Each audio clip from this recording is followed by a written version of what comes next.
Hi guys, welcome back to our channel. Pag-uusapan naman natin ngayon si Angie Salvacion. Si Angie Salvacion ay isang rising star ng ABS-CBN, isa siyang singer, host at actress. Unang nakilala si Angie nang sumali ito sa Idol Philippines at nakitaan talaga ito nang galing sa kanyang pagkanta. Sumali naman ito sa Pinoy Big Brother Community Season 10 at dahil sa show na ito ay mas sumikat pa si Angie. Madami ngang tagahanga si Angie dahil multi-talented talaga ang dalaga at nanalo pa siya sa Pinoy Big Brother with a landslide victory. Mas nakilala nga si Angie bilang host at singer, ngayon naman ay nabigyan siya ng big break sa pag-arte sa hit serye na Linlang.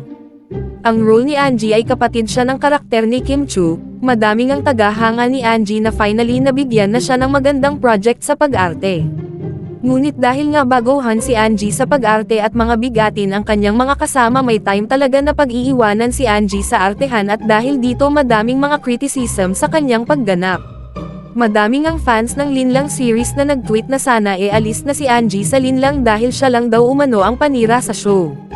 Kasama na nga ang veteran writer na si OG Diaz na nag-request na tanggalin na si Angie sa show.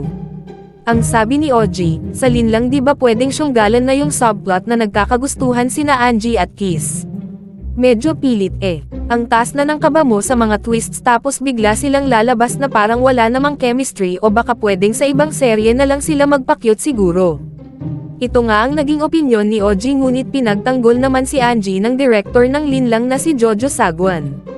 Ang sabi ni Direk Jojo para sa lahat ng bashers, "Please understand we had little time for workshops before shoot. It's their first time ever. Rare for them to experience it.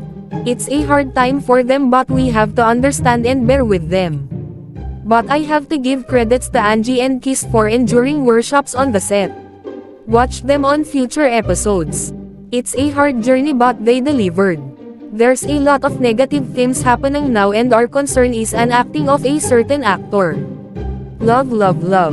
Nagsalita naman si Angie tungkol dito at ang sabi ng dalaga, "I was there to call my sunshines na huwag na nating patulan kasi at the end of the day, di naman natin sila kilala.